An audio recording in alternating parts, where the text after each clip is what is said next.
सवितुर्वरेण्यं भर्गो देवस्य धीमहि धियो यो न प्रचोदयात्।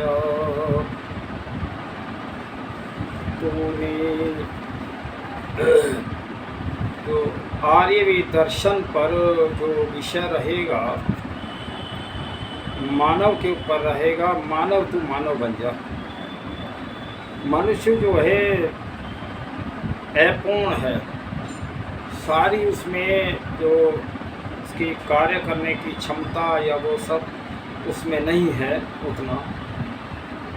अगर आदमी इंसान बनने में नाकामयाब है, आदमी इंसान बनने में नाकामयाब है, इसीलिए आदमी दुनिया में बदनाम है। आज इसी पे एक चर्चा रहेगी। पश्यति पशु जो सिर्फ देखता और फिर कर्म करता है उसे पशु कहते हैं, जबकि मननात मनुष्य अर्थात मनन करके व विचार करके कर्म करता है अथवा कर्माणि क्रियते अर्थात मनन करके विचार करके फिर कर्म करता है, उसे मनुष्य कहते हैं। मनुष्य सभी प्राणियों में इसीलिए श्रेष्ठ है कि उसे ईश्वर प्रदत्त विवेक बुद्धि प्राप्त है। परमात्मा इसीलिए मनुष्य विशेष है और प्राणियों से कि उसमें बुद्धि और विवेक और ज्ञान है, जबकि पशुओं को इस प्रकार की बुद्धि प्राप्त नहीं है। पशुओं को स्वाभाविक ज्ञान है, उसे यह जन्मतः प्राप्त होता है। जैसे कि शाकाहारी या स्तनधारी पशुओं को चारा घास फूस वनस्पति आदि डालने पर ही वे खाते हैं। मांस या शिकार करना उनके स्वभाव में नहीं है, जबकि मांसाहारी प्राणी शिकार कर मांस से और अपना पेट भरते हैं। शेर भूखा मर जाएगा पर घास नहीं खाएगा। जन्मतः ईश्वर प्रदत्त जो स्वभाव पशुओं का है वही स्वभाव अंत तक रहता है, जबकि मनुष्य को कुछ स्वाभाविक ज्ञान के साथ नैमित्तिक ज्ञान भी दिया गया है। अर्थात निमित्त के कारण जो ज्ञान प्राप्त होता है मनुष्य उसके द्वारा ही कर्म करता है। तो जैसे कि गाय के बछड़े को पैदा होते ही थोड़े समय में ही चलना आ जाता है और मनुष्य के बच्चे को 2-2.5 साल के बाद उंगली पकड़कर चलाना सिखाया जाता है। गाय के बछड़े को तैरना स्वभावतः आता है। कबूतर को उड़ने के लिए कोई ट्रेनिंग नहीं दी जाती है, देनी पड़ती है। शेर के बच्चे को शिकार के लिए किसी स्कूल में नहीं भेजना पड़ता है और बंदर को एक डाल से दूसरे डाल पर कूदने के लिए कोई कोर्स करना नहीं पड़ता। लेकिन मनुष्य को कोई भी कार्य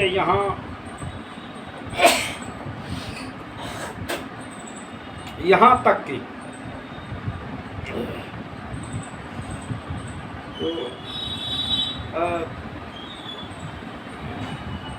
बंदर को एक डाल से दूसरे डाल पे जाने में कोई कोर्स नहीं करना पड़ता। लेकिन मनुष्य को कोई भी कार्य यहाँ तक कि खाना पीना सोना दौड़ना बोलना दूसरों के साथ कैसा व्यवहार करना इत्यादि बातें सिखानी पड़ती हैं। अब तो व्यवहार सिखाने के लिए शिविर लग रहे हैं।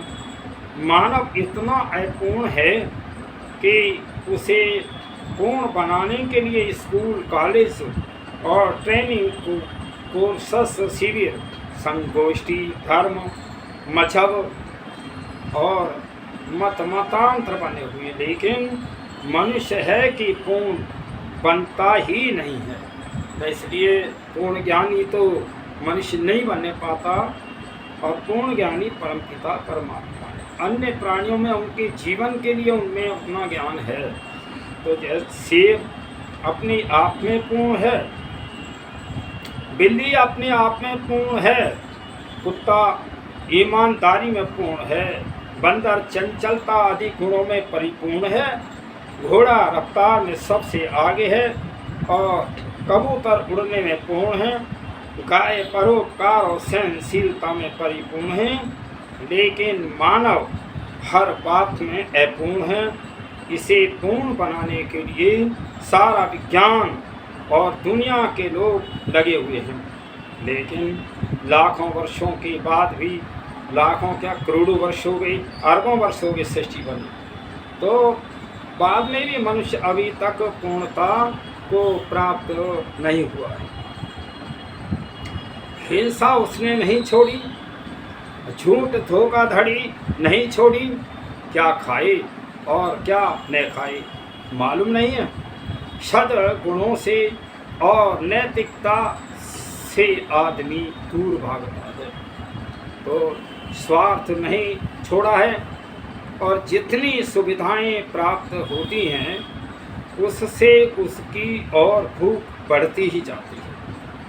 पेट भर जाने पर आदमी को मौज मस्ती सूझती है। पशु पेट भरने के बाद कोई गलत हरकत नहीं करता।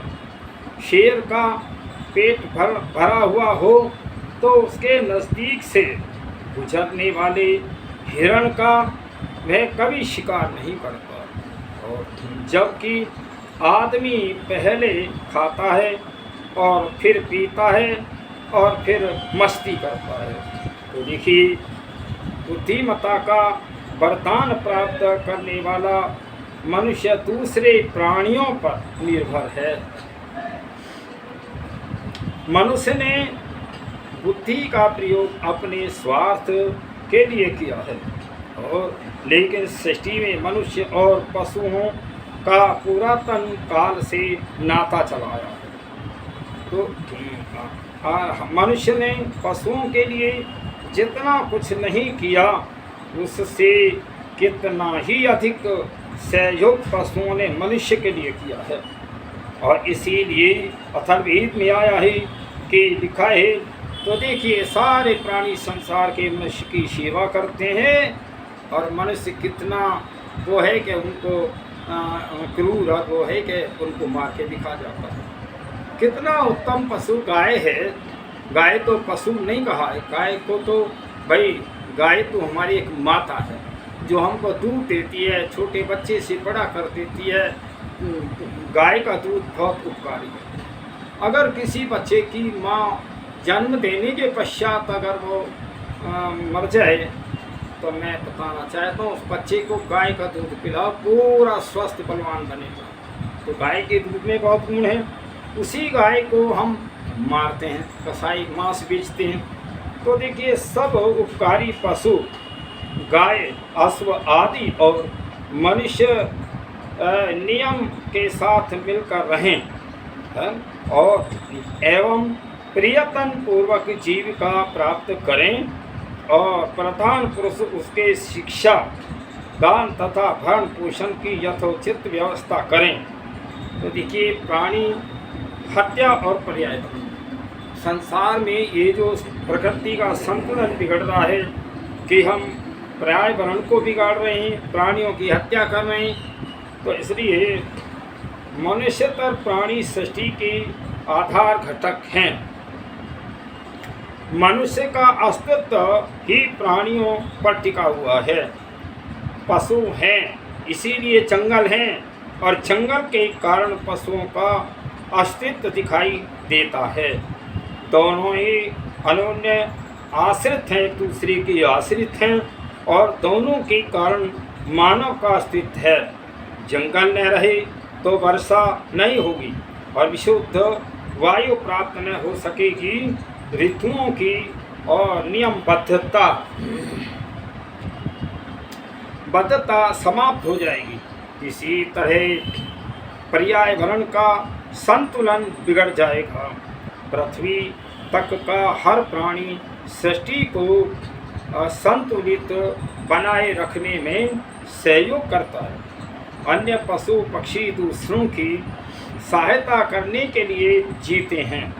गाय, घोड़ा, कुत्ता, कबूतर, यहाँ तक कि गधा और सुअर जैसे प्राणी मनुष्य की सहायता के लिए उत्पन्न हुए हैं और मनुष्य अपने बुद्धि स्वतंत्रता के उपयोग सृष्टि के नियम भंग करने के लिए करता है और अतः वह खुद भी दुखी होता है और अन्य प्राणियों को भी दुखी करता है।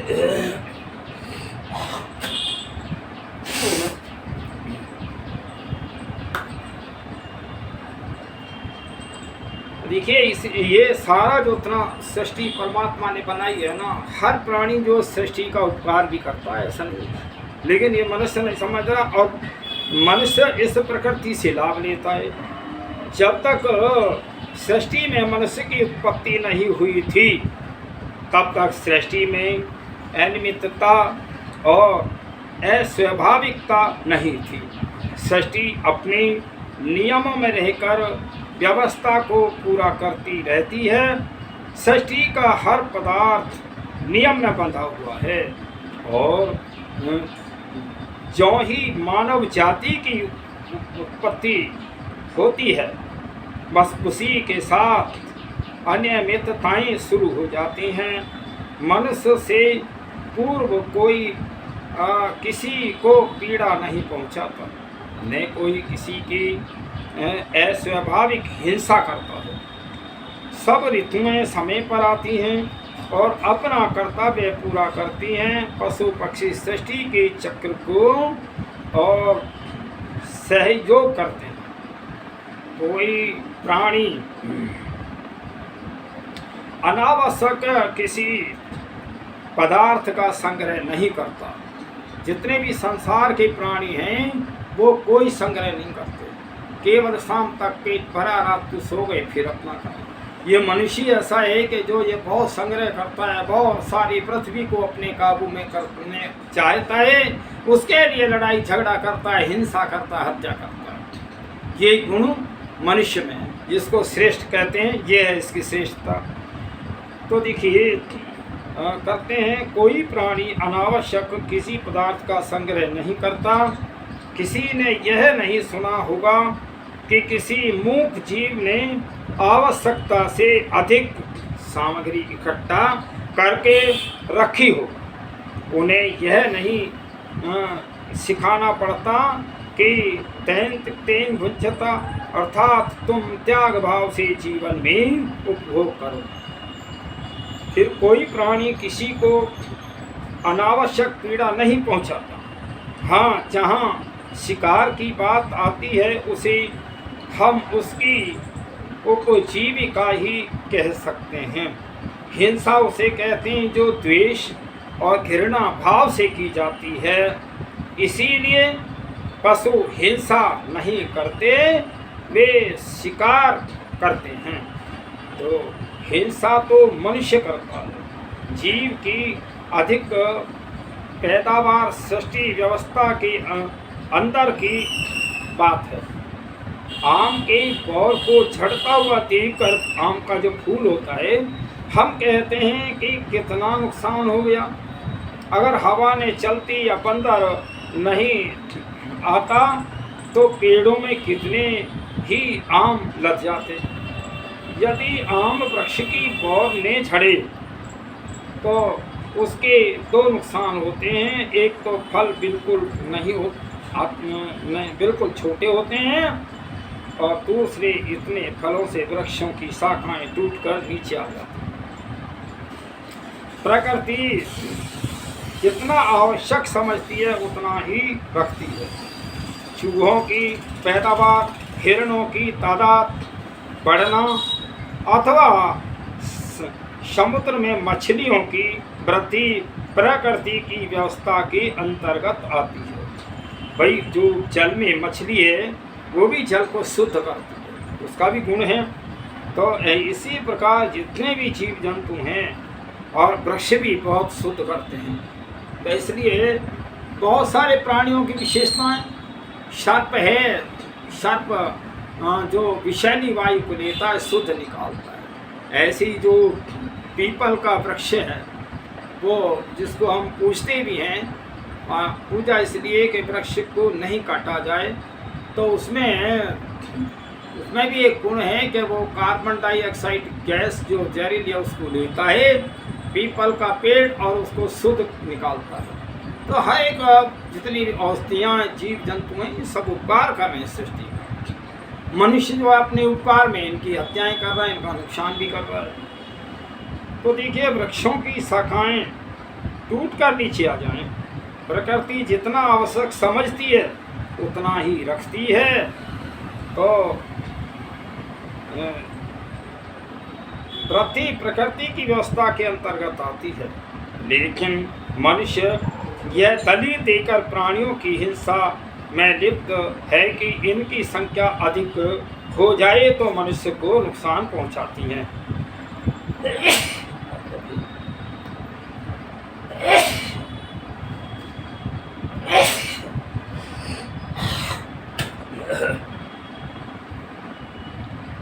तो ये मनुष्य की सोच है कि भी ये बढ़ गए तो ये करेंगे। तो यह दलील आदमी ने और अपने मतलब के लिए बनाई है।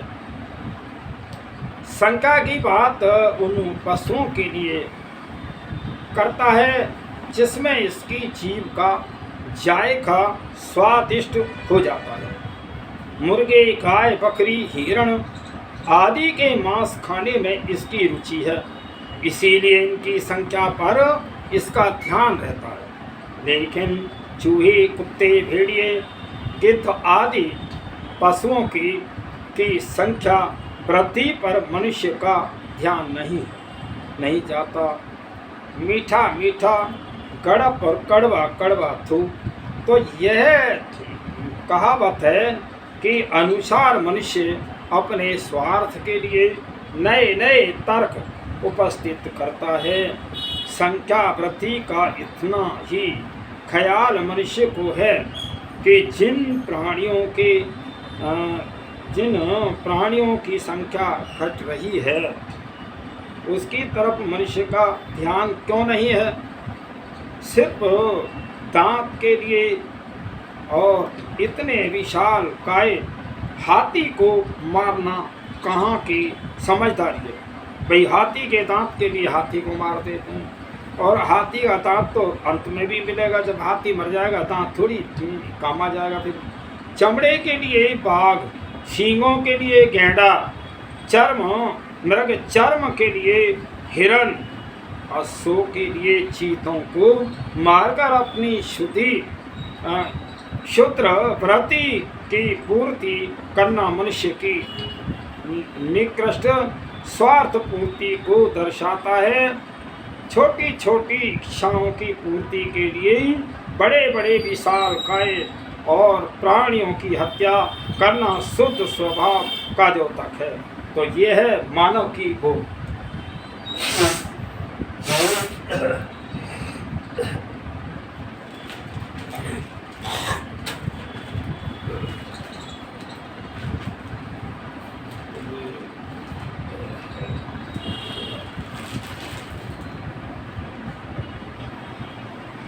मानव अपने स्वार्थ के लिए और प्राणियों की हत्या भी करता है।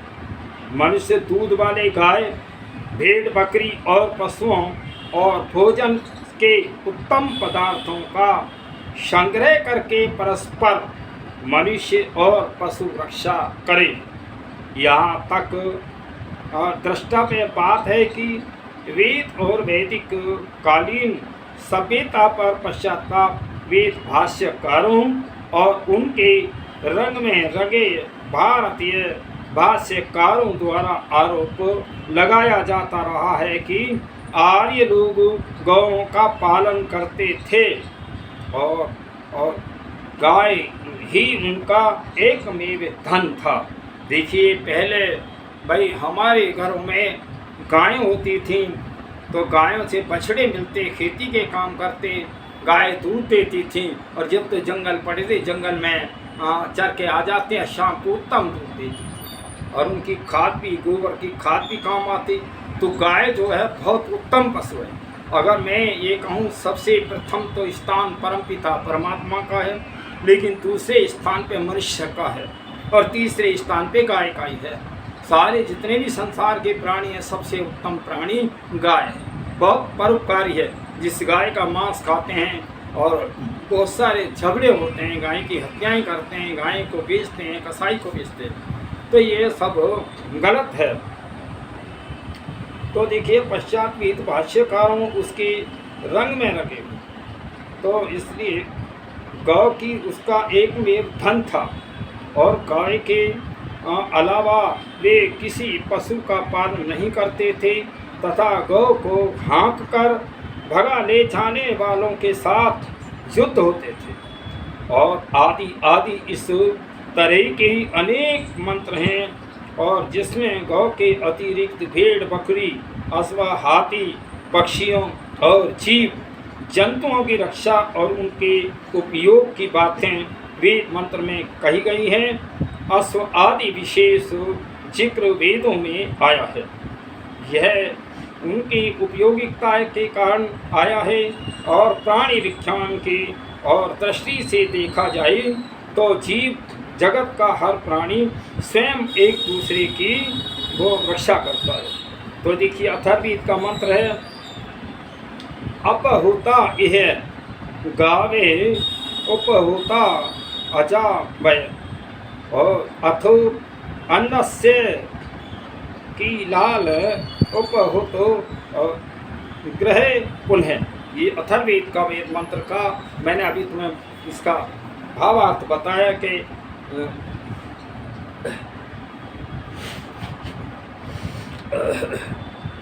परमात्मा सहायता तो करता है, परंतु मनुष्य पर भी बड़ा उपकार करती हैं। ये जो जितने प्राणी हैं सारे उपकारी हैं। जंगलों तथा गांवों के आसपास में और मृत जानवरों के सड़े गले, मांस और मल आदि को खाकर कौवे, चील, गिद्ध, चींटी, भेड़िए, लक्कड़बग्गा आदि अपमार्जक पशु और पक्षी पर्यावरण को स्वच्छ बनाए रखते हैं, वरना ऐसे सैकड़ों पशु अचानक मरने पर और उनके सड़े गले मांस से सैकड़ों नाना प्रकार की बीमारियां फैल जाएं। समुद्र में यदि मछलियां न हो तो उसका पानी गंदगी से इतना स्थूल हो जाएगा कि सूर्य ताप से वह तप्त न हो और उसकी वाष्प ही न बन सके।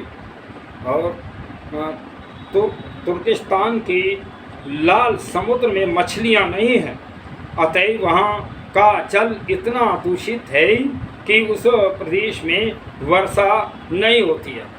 तो देखिए ये मछलियाँ भी कितनी उपकारी हैं जो जल को शुद्ध करती हैं।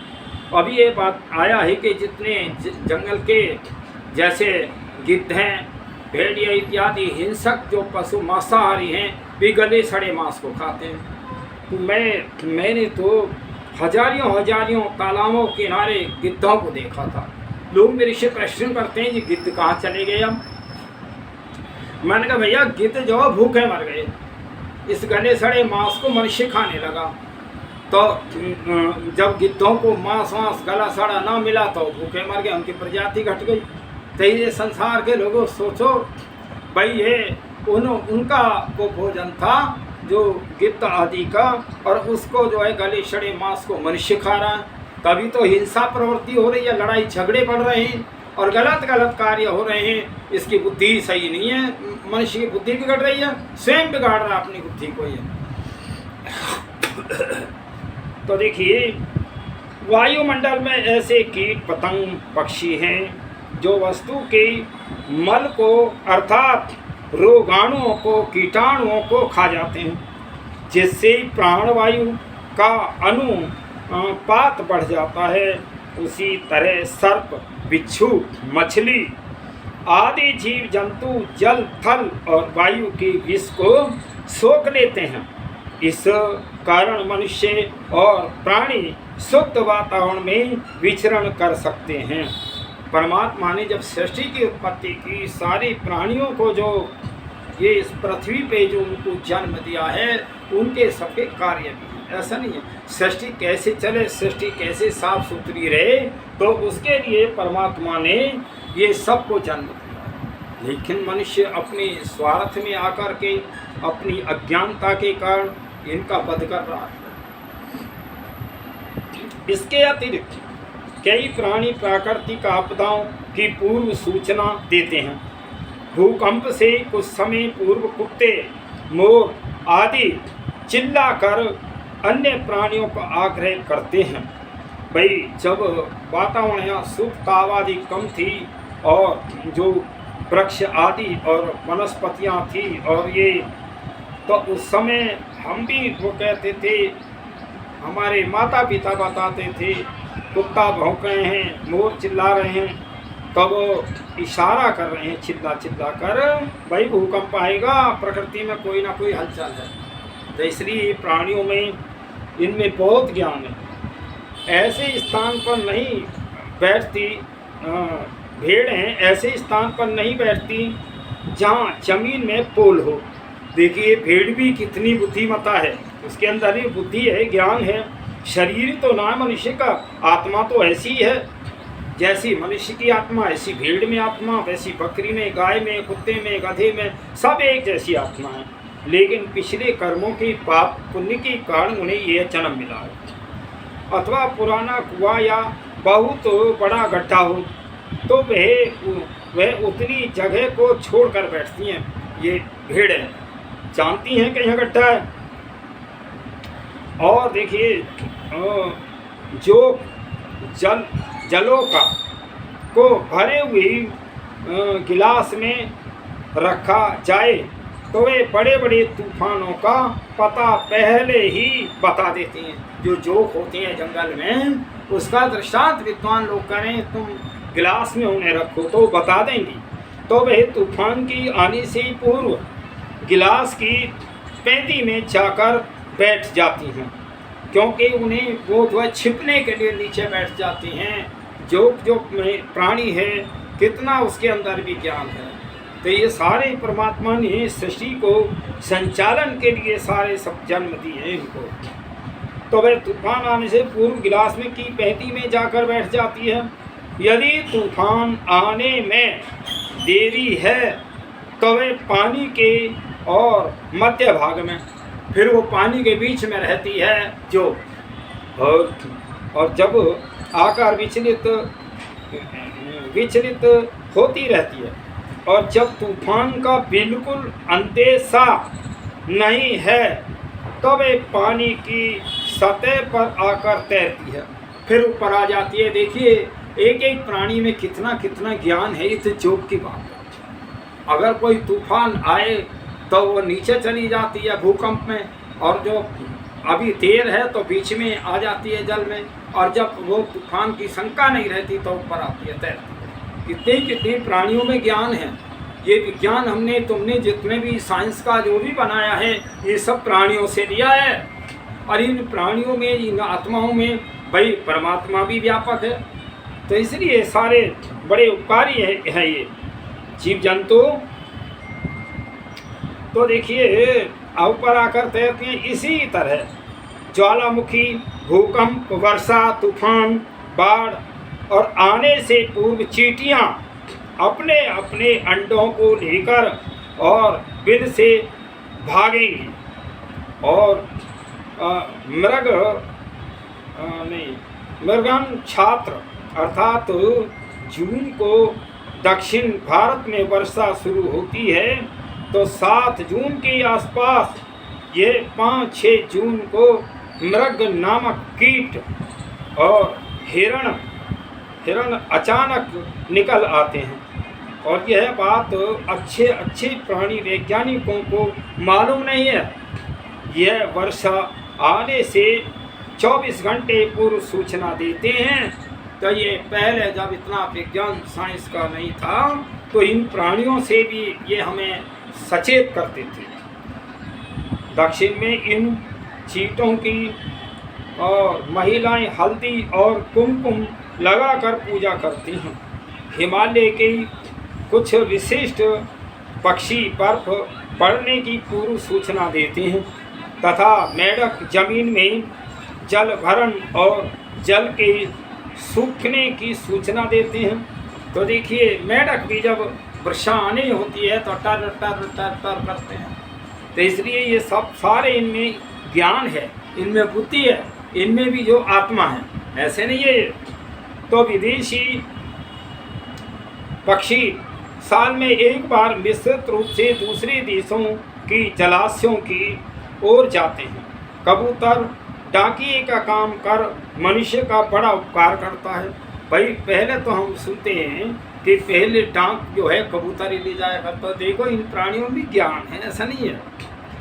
करते थे दीमक आदि अपने स्वभाव अनुसार घर बनाकर सर्प को ले सौंपें। कौवा आदि यदि कोयल के बच्चों की परिवारिश न करे तो सृष्टि में सांप कोयल आदि बच पाएंगे। यदि बंदर घोड़ों के साथ न रहे तो घोड़ों का अस्तित्व ही मिट जाएगा। कैसी कैसी वो थी, पहले इनकी रक्षा के लिए बंदरों को रखा जाता, घोड़ों की रक्षा के लिए।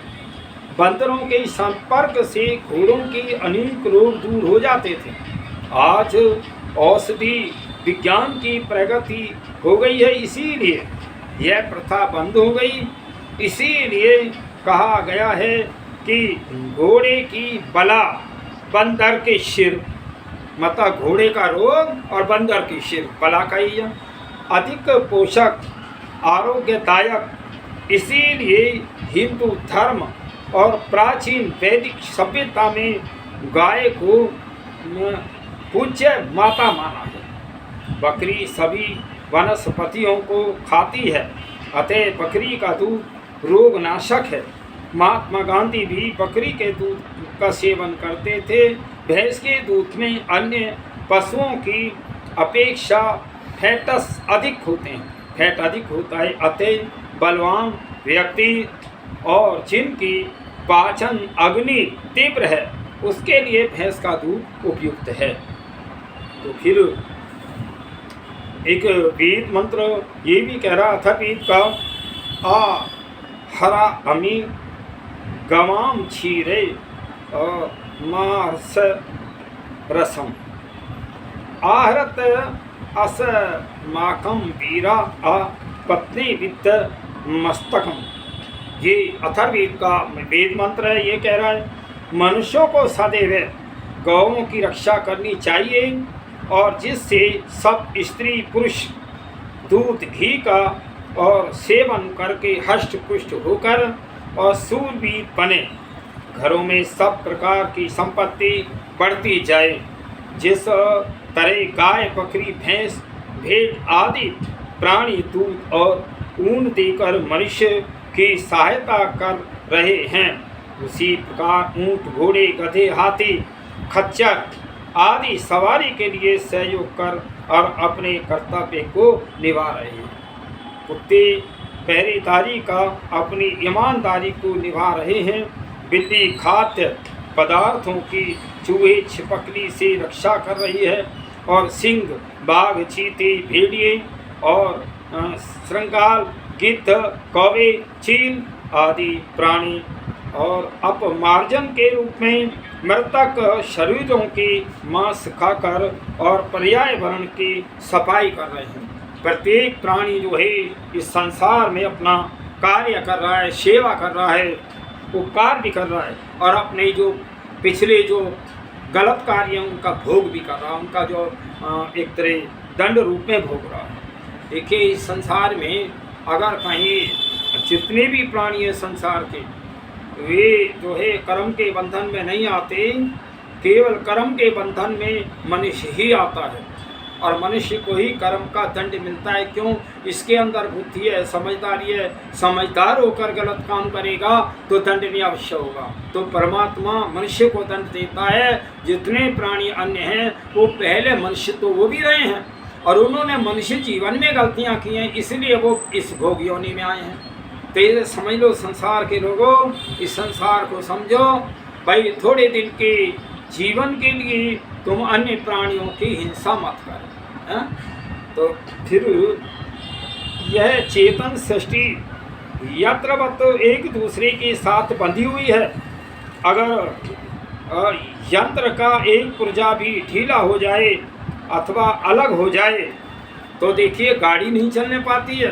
तो ये भी एक तरह प्रकृति के सारे जितने भी प्राणी यंत्र हैं संपूर्ण मशीन बंद पड़ जाती है। उसी तरह सृष्टि का एक भी तत्व और अपनी सकला से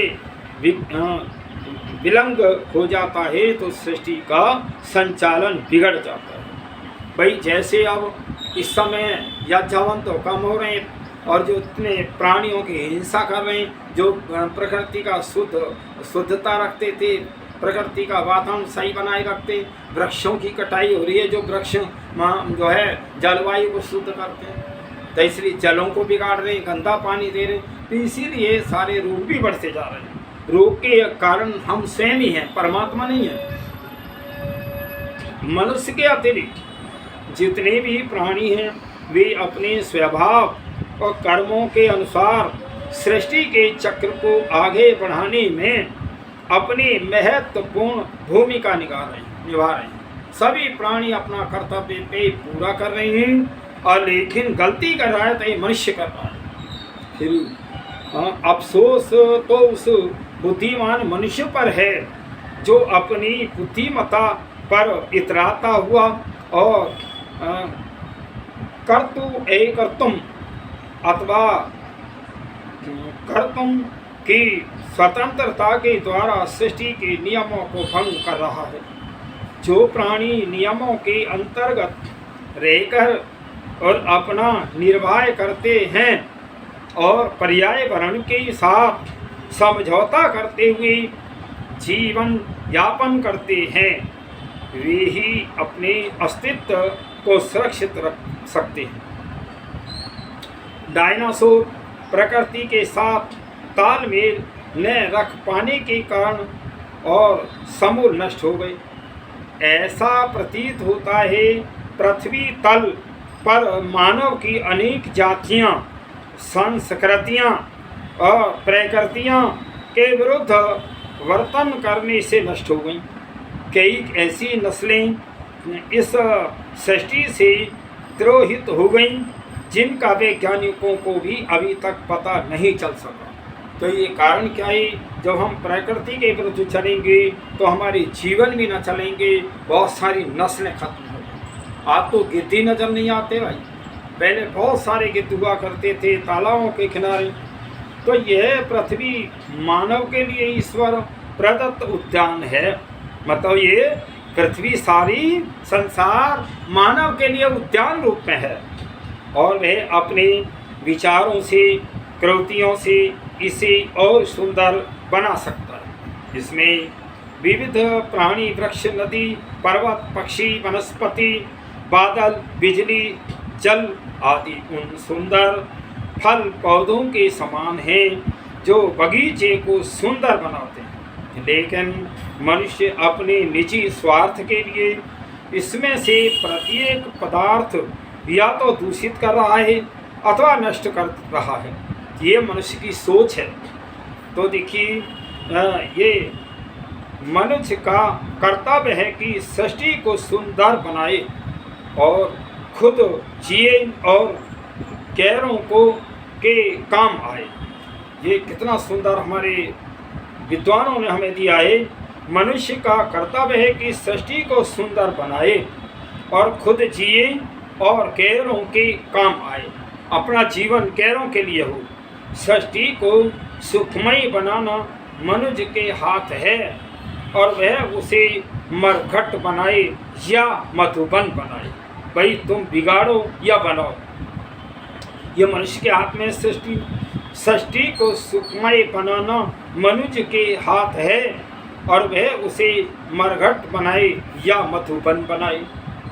मानव अपनी खुदगर्जी के लिए खिलौनों जैसे प्राणियों की हत्या कर देता है, छोटे छोटे प्राणियों की हत्या कर रहा है, और अपने शौक के लिए अथवा जीव के जायके के लिए पशु पक्षियों का भरण कर रहा है।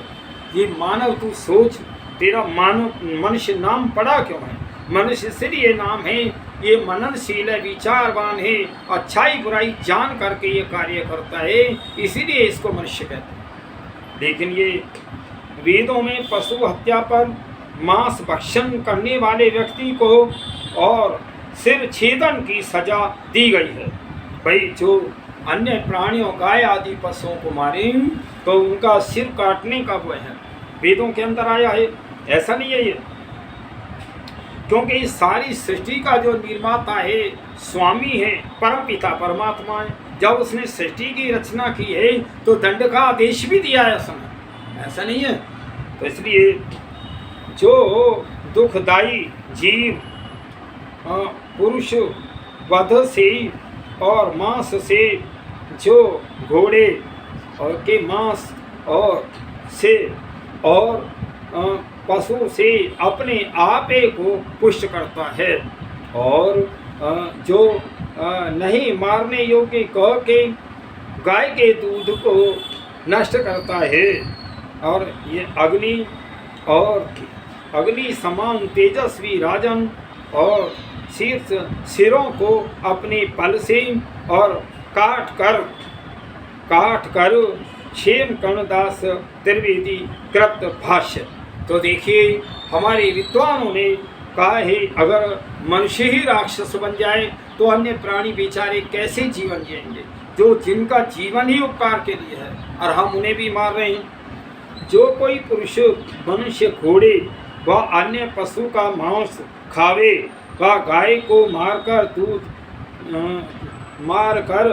दूध चटावे, राजा उसका सिर कटवा दे।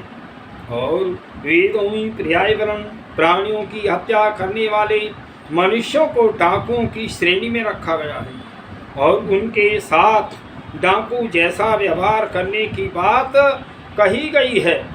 तो इसलिए आज कारण क्या है कि जितने भी राज व्यवस्थाएँ नीचे से चपरासी से और हमारे मंत्री जितने भी हैं, इन्होंने वेदों को नहीं पढ़ा।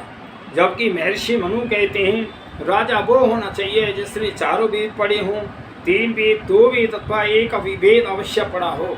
वही न्याय कर सकता है, वही सभी प्राणियों की रक्षा कर सकता है। लेकिन जिन्होंने तो वेद का एक रक्षा नहीं जानते, विदेशी भाषा सीखते हैं और ठीक से ज्ञान है नहीं, और मैं कहूँ कि जो राजनीति में जाएं उनका जो है एक राजशास्त्र, धर्मशास्त्र आदि पुस्तकें होनी चाहिए। जब उनको वो पढ़ें तब वो राजनीति में आएँ, तब तो जो ठीक प्रजा का शासन सही करेंगे, हर आदमी का जो न्याय सही मिलेगा, सब जीवों की रक्षा होगी। ये हमें हमारे राज व्यवस्थाएँ होनी चाहिए, तब जो है सृष्टि का सही चलेगा काम। जो दुराचारी लोग गौ और घाट आदि स्थानों को नष्ट करें, राजा उनको नीति के अनुसार दंड देवे। वेदों में मनुष्य के लिए स्पष्ट आदेश है कि अर्थात जो गाय की हिंसा मत करो, लेकिन जो पृथ्वी के उपकारक पदार्थों को अपने निजी स्वार्थ के लिए नष्ट करता है, उसे वेदों में डाकू की संज्ञा दी गई है, तो वो भी डाकू है। तो इस प्रकार से जो हमारे वेद की नीति हैं, ये अथर्ववेद की बात कह रहा हूँ मैं। अथर्ववेद में ये आया है, राजा समुद्र, आकाश, पहाड़, पृथ्वी आदि के डाकुओं से, बिजली, अग्नि, शास्त्रों से प्रजा की रक्षा करे। ये राजा का कर्तव्य बनता है। और ये सतपथ ब्राह्मण में भी आया है कि भले ही वेदों में बहुलता से मांसाहार निषेध के मंत्र न हों और ने भी क्यों, तो वैदिक काल में मांस भक्षण था ही नहीं। शाकाहारी प्राणी शाक, फल, वनस्पतियों का भोग करते तथा मांसाहारी पशु जीवित रहने के लिए मांस भक्षण करते मनुष्य शाकाहारी प्राणियों की में आता है। अतः उस काल में जिस चीज का अभाव था और उसकी चर्चा करना व्यर्थ है, और फिर भी मनुष्य आगे चलकर इस नियम का उल्लंघन न करे, इसके लिए पशु पक्षियों की रक्षा के लिए सैकड़ों वेद मंत्र और चारों वेदों में आए। जब परमात्मा ने सृष्टि की रचना करी तो परमात्मा ने ऋषियों की आत्माओं में और वेद का ज्ञान दिया कि मनुष्य जो है ये इस पृथ्वी पे कैसे चले। मनुष्य ही सारे प्राणियों में श्रेष्ठ है और मनुष्य के पीछे ही तो अन्य प्राणी हैं। तो इस प्रकार से ये परमात्मा ने सृष्टि के आदि में भी सभी प्राणियों के अलग अलग वो एक कर्तव्य हैं। एक तो जितने भी मनुष्य छोड़ कर के प्राणी हैं, ये इन्होंने पहले मनुष्य थे, इनसे गलतियाँ हुई, उन्हें गलतियों को जो भोगने के लिए इनको जो है ये एक तरह एक जेल खाने में डाला है, ये आत्मा के जेल खाने। और उन्हें भी तुम भाई मार रहे हो तो कल को तुम्हारी दशा भी तो यही होगी, तुम भी इन जेल खाने में जाओगे। मनुष्य से मनुष्य नहीं बन सकते जब तक अच्छे कर्म नहीं करोगे। मनुष्य जीवन तो हमें मुक्ति प्राप्ति के लिए मिला है, ना कि हम यहाँ बहुत ज़्यादा सामान इकट्ठा करते रहें, पृथ्वी को घेरते रहें और अन्य लोगों के लिए बसने के लिए भी जगह ना। क्या है, कई बार तो गरीब का झोंपड़ा ढा करके और अपना महल ऊंचा बनाते हैं, बहुत कोठियाँ बनाते हैं। तो क्या इसी का नाम मनुष्य जीवन है? हमने अच्छी अच्छी गाड़ियाँ ली, नंबर 2 का काम किया, कहीं प्लेग किया, कहीं रिश्वतें ली और कहीं तो बहुत सारे गलत घटिया काम करके धन एकत्रित किया और फिर एक दिन छोड़ के जाना। भाई जो तुमने कर्म किया है वो तो तुम्हें अवश्य ही भोगना पड़ेगा, और जो तुम पदार्थ छोड़ के जाओगे वो अगली पीढ़ी या वो उसका इस्तेमाल करेगी, वो किस गति में जाए। तो इसलिए अपने किए धन को आप धर्म में लगाओ, या जाति कर्म करो, अच्छे अच्छे कर्म करो, वेदों को पढ़ो, वेद का प्रचार करो, पृथ्वी पे शांति आएगी। जियो और जीने दो। ये सारे प्राणी परमात्मा के हैं, हम यहाँ एक सुई के मालिक भी नहीं हैं, और सब प्राणियों में परमात्मा व्यापक है। तुम्हारे कर्मों को देख रहा है, ऐसा नहीं है कभी क्षमा नहीं हो सकते, पाप किसी के भी क्षमा नहीं होंगे, पाप भोगने ही पड़ते हैं। बहुत उसमें है कि भाई खुदा का नाम लो, जपो, परमात्मा से गलती मान लो, मेरी गलती हो गई भगवान, मैं अब गलती ना करूँगा, खुदा मैं गलती ना करूँगा। मैं ठीक है, मैंने किसी की हत्या कर दी, अब वो मर गया, अब मैं भगवान से हाथ जोड़ रहा हूँ, भगवान मुझे माफ़ कर दे, मैं अब काइया न मारूँगा, खुदा मुझे माफ़ कर दे, मैं काइया अब न मारूँगा, मैं गलती हो गई। अच्छा, खुदा ने मान ली क्षमा कर दिया। जब क्षमा कर दिया, तेरे पाप तो क्षमा कर दिए, लेकिन जो मैंने मारा है उसको परमात्मा क्या जिंदा कर देगा? इसलिए संसार के लोगों पाप क्षमा नहीं होते, पाप भोगने पड़ते हैं। जैसे 25 तो ऊँट हैं और 20 हैं घोड़े, तो 25 घोड़े में ऊँट में से 20 घोड़े घटाए नहीं जा सकते। इसलिए पाप की प्रजाति अलग है और पुण्य की प्रजाति अलग है, धर्म की प्रजाति अलग है।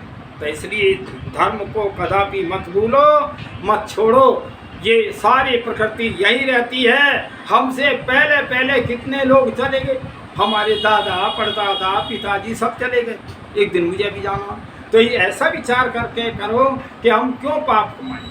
पाप इस आत्मा को भोगने पड़ते हैं। पाप पुण्य में आत्मा जो है शरीर अग्नि में जला दिया जाता है, पाप पुण्य के बंधन में बंध करके आत्मा जाता है और फिर परमात्मा उसकी न्याय व्यवस्था से अगला जन्म देता है। जैसे कर्म है वैसा तुम्हें दंड मिलेगा। तो देखिए, आज मैंने प्राणियों पे दया करी। ये मनुष्य जो है बहुत कुछ वो अपने स्वार्थ में और अन्य प्राणियों की जो है हत्या करता है। तो मैं सभी से कहता हूँ, करवत प्रार्थना करता हूँ, हे प्रभु आप सभी की आत्माओं में व्यापक हो, आप छोटे छोटे प्राणियों में, बड़े बड़े हिंसक जो भी हैं और मनुष्य सभी के आत्माओं में आप व्यापक हो। हे परम पिता परमात्मा, मैं तो आपसे प्रार्थना करता हूँ, हे प्रभु इस मनुष्य को तुम सद्बुद्धि दो, सद्ज्ञान दो, ये अच्छे विचार वाला बने और इस पृथ्वी पे शांति रहे, किसी की हिंसा न करे, लड़ाई झगड़े न करे, चोरी डकैती न करे, मांस का सेवन न करे, शराब इत्यादि ना पिए। हे प्रभु, आप इनको सद्बुद्धि दो, ज्ञान दो। मैं परमपिता परमात्मा आपसे करवत प्रार्थना कर रहा हूँ। हे प्रभु, इस सृष्टि पे बहुत अत्याचार बढ़ रहा है, बहुत पाप बढ़ रहा है। ये जो अनादिकाल की तुलना आज करें सृष्टि की तो बहुत पाप बढ़ रहा है। हे प्रभु, आपका ये संसार है, आप ही की सब प्राणी हैं, आप ही ने सब भेजे हैं, आप ही जन्म देते हैं, आप ही न्याय करते हैं। हे परमपिता परमात्मा, मैं आपसे प्रार्थना कर रहा हूँ, इन सारे मनुष्य और सभी प्राणी सुख शांति में रहें। मनुष्य को आप आत्मज्ञान दें, बुद्धि दें, सद्बुद्धि दें, जिससे ये मनुष्य सुधर जाए तो सारे पृथ्वी पर सुख शांति आ सकती है। हे परमपिता परमात्मा, मेरी प्रार्थना स्वीकार करो, स्वीकार करो, स्वीकार करो। ओम शांति।